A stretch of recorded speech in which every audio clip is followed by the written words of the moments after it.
闺蜜说我们宿舍不干净，让我在门口加个门槛，说鬼不会抬脚就进不了屋。晚上室友回来都说我封建迷信，谁知刚熄灯就传来砰砰砰鬼踢门的声音。分了新宿舍的第一天晚上，我半夜醒来想上厕所，却看见一个男人从门口进来，转身爬上了我室友老四的床。我吓得不敢再动，然后就传来了老四不堪入耳的声音。但是我又一想，宿舍的门是反锁的，要是有人撬锁我一定能听得见，一定是他半夜偷偷开门让男人进来的。第二天我就拉着他一顿臭骂，他却一肚子委屈，拉着我调取宿舍监控，并没有人进来。这就奇怪了。当晚半夜我又想上厕所，果然那个男人又来了。我立马拿出手机拍证据，谁知这个男人竟然爬上了我另外一个室友老二的床。我大叫一声，打开了灯，室友们都醒了，屋里并没有男人。我拿出手机查看拍下的视频，里面也没有。室友们都骂我神经病。我把事情告诉了我懂玄学的闺蜜，闺蜜随即让我视频给她看看宿舍的环境。看完后，闺蜜脸色大变，说我们宿舍背靠阴山，脸对鬼门，加上我们4个女孩阴气又重，很容易招一些淫邪的鬼魅进来。我听得头皮直发麻。闺蜜让我立马去建材市场定制个槐木门槛，加装在宿舍的门上，鬼不会抬脚，迈不过门槛就进不了屋。连续3天她都进不来的话，自己就离开了。我跑遍了整个建材市场，都没有这种槐木门槛。正着急的时候，我遇到了一个胡子花白的木匠老头，说他家里正好有。他从屋里翻腾半天后，拿出一块很老旧的门槛，尺寸恰好合适。我喜出望外，问他多少钱，老头却说这没人要的破玩意儿送给我就行了。只不过他想知道为什么我要找这种门槛。我觉得这种事情还是别让更多的人知道为好，就随便编了个理由，给老头放下100块钱，就匆匆回去了。回到宿舍，我赶紧找工具装门槛。这时3个室友回来了，问我这是干什么，我就把情况告诉了他们，说只要装上门槛，鬼就再也进不来了。室友一听真的有鬼，吓得连屋都没进，转身就跑了。我也无所谓他们。熄灯了，我躺在被窝里翻来覆去睡不着。也就在这时，我听到门口传来砰砰砰的声音，我的汗毛一下子竖了起来。我仔细分析这个声音的来源，并不是敲门声，而是脚踢门槛的声音，感觉是有一双脚想跳过门槛，却跳不过去，脚尖撞击在上面的声音。我吓得赶紧钻进被窝，紧紧捂住耳朵，一动不敢动。这时嗡的一声震动，吓我一个机灵，是手机响了，闺蜜发来微信问我情况。我和她说了后，闺蜜当时就急了，说这个门槛有问题，那不是鬼脚踢门槛的声音，而是鬼磕头，是鬼的脑袋磕在门槛上的声音。如果她没猜错，这个门槛应该是鬼门槛，专门用来开鬼门用的。领头鬼只要磕够3天，鬼门就会大开，到时我们几个都得死。我直接吓坏了，问我闺蜜该怎么办。闺蜜问我这个老头是在哪遇见的，我把情况告诉了她。闺蜜痛骂我没脑子，哪有那么巧会遇见那么个老头，正好有一个尺寸材料各方面都合适的门槛。我当时就傻眼了，问闺蜜该怎么办。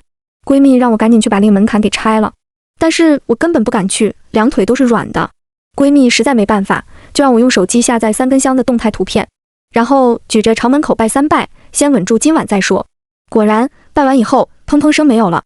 第二天我拿着门槛就去找那个老头了，质问老头这个门槛到底是不是槐木的。老头很诚实，说不是，但是他不明白我为什么要找个鬼门槛。我啪的把门槛摔在地上，说这个才是鬼门槛。昨晚鬼磕头磕了1晚上，再过2天鬼门大开，我们都得死。老头说这个门槛是杨木的，和槐木的对比一下，哪个更像是鬼门槛？我一下子懵了。杨木属阳，可拦鬼路；槐木带鬼，用它做门槛就是给鬼搭桥。而你们宿舍正好处在鬼门的位置，如果在那里装上槐木门槛，才是真的给白鬼开门。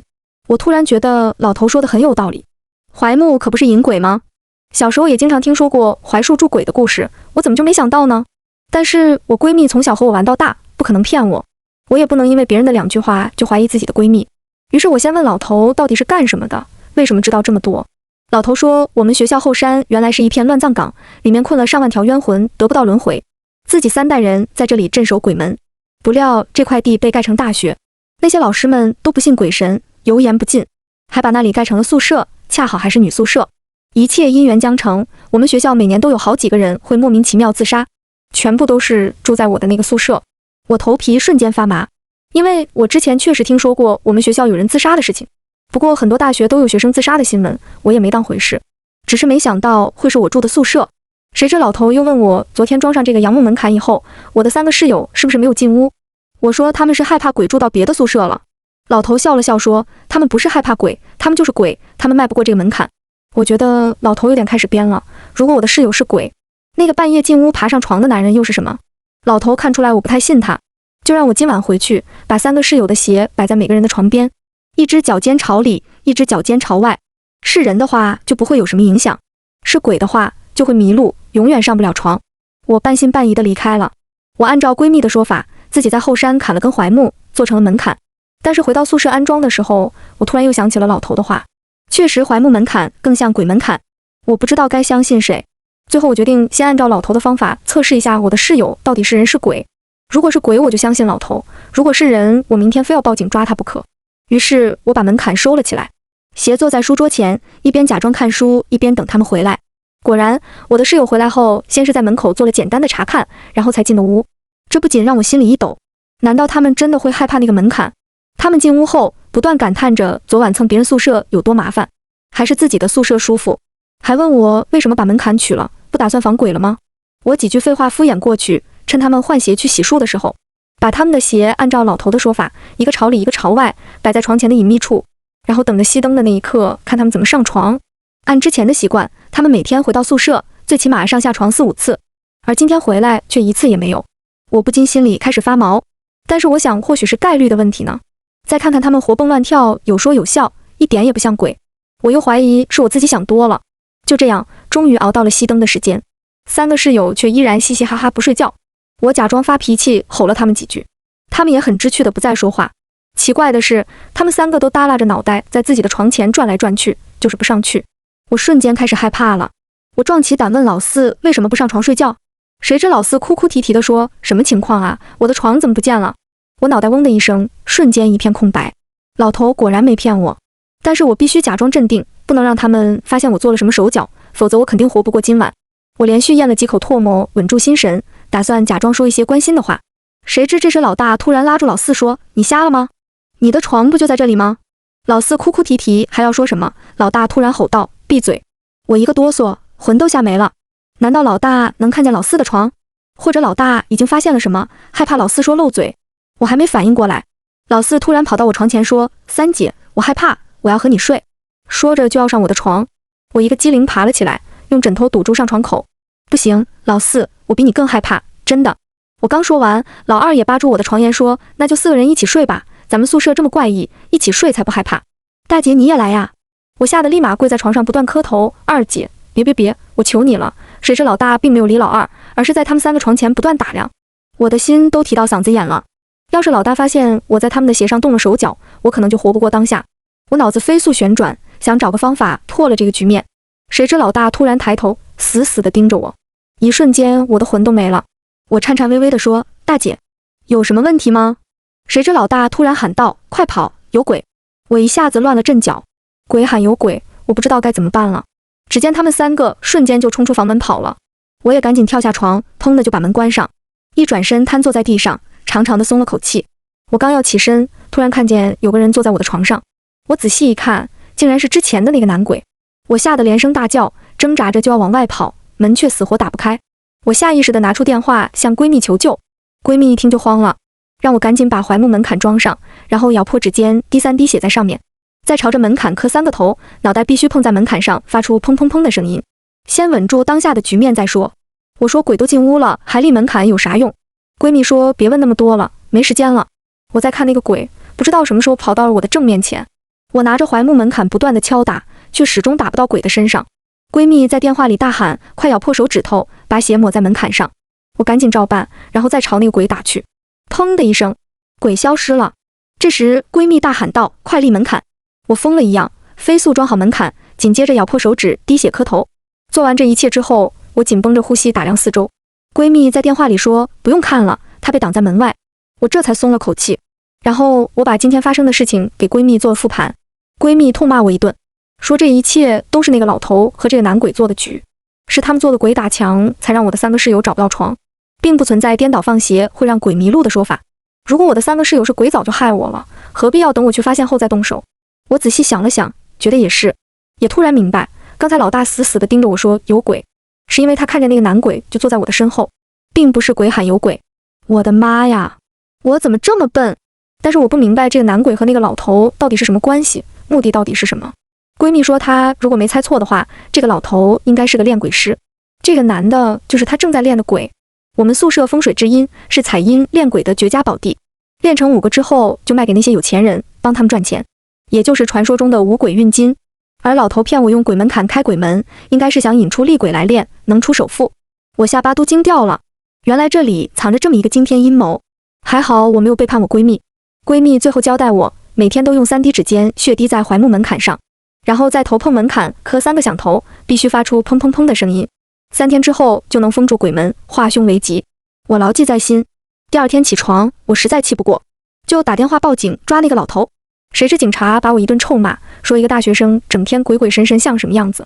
我知道这是说不清，就自己去找那个老头算账，不能让他再祸害人。但是我又一想，如果我去了一顿发飙，老头肯定会猜到我闺蜜的计划，然后想办法破招，不如等2天之后再去为好。但是我又一想，如果我今天不出现和他说昨晚测试是有的情况，老头肯定会起疑心，指不定会想出什么办法破招。我思来想去，决定去，然后撒谎就回来，顺便也再探探老头的底。谁知老头从头到尾都不正眼看我，更是一句话也不说。我也不管那么多，说完就走。老头却突然叫住我，劝我把那个杨木门槛带上，今晚鬼门大开，或许可以防身。我不可能再相信他，更不可能再受他的迷惑而怀疑我闺蜜。谁知老头让我最好带上，可以用也可以不用，能不能活过今晚是我的事儿。他是尽心了，这话搁到谁耳朵里都得慌一下。我犹豫半天，最后还是决定带上。反正只要我不立在门框上，这门槛就是一块废木头。我本来想在半路就把这个杨木门槛扔了，谁知道一路胡思乱想，竟然不觉间带回了宿舍，索性就把它扔在了床底下。而这时我也才想起来，今天只顾找老头说事，还没有给门槛滴血磕头。我赶紧扎破指尖，滴了3滴血，然后用额头磕门槛，砰1下，砰2下。正要磕第3下的时候，我不自觉地停下了。这个声音好熟悉啊，这不就是那天晚上我听见的鬼磕头的声音吗？一模一样。我瞬间害怕了，不是害怕鬼，而是害怕我最相信的人会真的害我。我抬手啪啪给了自己2个耳光。罗茜，你不能再动摇了，你不能怀疑你最相信的人，否则还谈什么相信。我低眼看了看眼前的这个槐木门槛，砰，我磕下了第3个头。晚上3个室友回来了，径直迈过门槛进屋坐下。老大破口大骂，什么破老师，什么破学校。我不知道发生什么了。老四说大姐今天去找老师说宿舍闹鬼，要换宿舍，被老师一顿批，还说在宣扬封建迷信，立马开除。我赶紧安慰道，没事大姐，再熬过2天就好了。大姐看了看门口新装的门槛，点了点头。我心里却突然没有了底。熄灯了，一切安好，慢慢传来3个室友熟睡的呼吸声，我的心也慢慢踏实起来。就在将要睡着的时候，砰砰砰，连续传来3声鬼磕头的声音。我一个机灵坐了起来，死死地盯着门口。没错，声音就是从那个槐木门槛传来的。我的心一下子慌了，怎么还有鬼来磕头？就在我犹豫的时候，突然磕头声又响了，而且这次明显声音杂乱，仿佛有10几个鬼在一起磕。砰砰砰砰，我不知道该怎么办了，吓得赶紧拿出手机给闺蜜打电话，却一直没人接。我快疯了。我突然想起昨晚手机下载的3炷香的动态图片，我赶紧点开，朝着门口不断朝拜。谁知这个声音反而变得更大了，数量也更多了。我不行了，再次给闺蜜打电话，还好接了。闺蜜却说不用害怕，这是断了鬼路，他们来发泄情绪了，让我坚持一下，天一亮就好了。说完就把电话挂了。我不知道闺蜜为什么突然变成这样，而这种局面换谁都不可能坚持下去。我随即起身，想去叫醒室友一起抱团取暖，但是突然想到，这么大的声音，他们怎么可能听不见？他们到底是在装睡，还是有别的可能？我不敢再想。而这时，门口的声音更大了，砰砰砰砰，感觉每一下都砸在我的心坎上。而这时，我也突然想起老头今天说的话，今晚鬼门大开，能不能活过今晚是我的事，他是尽心了。我的心态瞬间崩了，直接翻身从床上跳下，拿起床底那个杨木门槛就顶在了门口。说来也怪，刹那间声音没有了，只有我砰砰砰的心跳声。我长松一口气，瘫坐在门口，忍不住哭了起来。我从来没有过这种孤独与绝望，就算我从小爹不疼娘不爱，我也能忍住所有苦难，拼命考上大学，离开那个水深火热的家，想着生活再难，自己一个人也能扛过去。但我真的不知道得罪了谁，连鬼都来欺负我。我抹了抹眼泪，大不了就是死吗？死了我也能变成鬼，到时我就跟害死我的那些鬼拼命，谁怕谁？想到这里，我反倒真的不害怕了。我甚至打开门站到门口，想看看这些鬼到底会怎么弄死我。可空空的走廊里什么都没有，而我的心也莫名其妙变得空落落的。我回屋躺在床上，眼泪止不住的流，但我还是安慰自己，睡吧，这个世界除下自己，没有人能保护你。老天爷真的要收你，跟他走就是了。刚想到这里，突然感觉到耳边有一股凉气吹来，我顿时僵住了，紧接着又一股凉气吹来，我魂都没有了。我知道有鬼进屋了，而且就躺在我身边，怎么可能会这样？我都立了2道门槛了，还想我怎么样？我吓得哇哇大哭，却死活发不出声音。我想逃跑，却根本动弹不了。我知道我这次真的完了，那个鬼还在不停地朝我吹气，直到我陷入到无限绝望，彻底放弃反抗。我觉得我已经死了。谁知那个鬼突然说：“我是来救你的，50后山大杨树下见。”说完就消失了。我猛地惊坐起来，疯狂尖叫。等我平静下来时，却发现宿舍一个人也没有。我回头一看窗外，天已经大亮，看看手机，正好中午12点。我竟然睡到这个时候，那刚才到底是梦还是真的？我赶紧下床去门口查看，发现2个门槛都在，也就是说昨晚发生的一切都是真的。那这2个门槛到底有没有拦住鬼？如果拦住了，为什么还有鬼能进来？如果没拦住，为什么只进来一个鬼？就算他是侥幸闯进来，也应该是来害我的，为什么说是来救我的？我彻底乱了。我还是来到了后山，因为我无法理解一个鬼为什么会约我白天见面。他要想害我，昨晚就完全可以轻松把我带走。我鼓足勇气朝前走去，远远的就看见一个男人站在大杨树底下。我走近了一看，竟然还是那个男鬼。我吓得掉头就跑，却被那个男鬼死死拉住。他让我冷静，别害怕。我根本做不到。他说他要是鬼的话，怎么可能会在大白天出现在这里？我说你要不是鬼的话，为什么会大晚上出现在我的宿舍？他说要不是他在，我早就被我闺蜜和那个老头害死了。我说你要想弄死我就直接动手，我这条贱命没必要让你这么费心编故事。我受不了了，实在不行我自杀都可以。我瘫坐在地上哇哇大哭，男鬼竟然蹲在一边，一直等我冷静下来。我擦了擦眼泪看着他，你到底要干什么？谁知男鬼竟然掏出一张照片递给我，我接过来一看，上面是一个车祸现场，死的那个人正是我。我顿时就傻眼了，我不明白这是什么意思。我明明好好的，怎么可能会死？男鬼说我在去学校报到的路上出了车祸，已经在 ICU 抢救了好几天。他是我家人请的通灵师来为我招魂的，没想到逃离原生家庭的怨念太重，鬼魂死活不愿意回去，自己来大学报到了。更没想到的是，我闺蜜和那个老头在这里做局，困住了我。他只好出魂走阴来这里找我，就是要接我回家。我一头雾水，我根本听不懂他在说什么。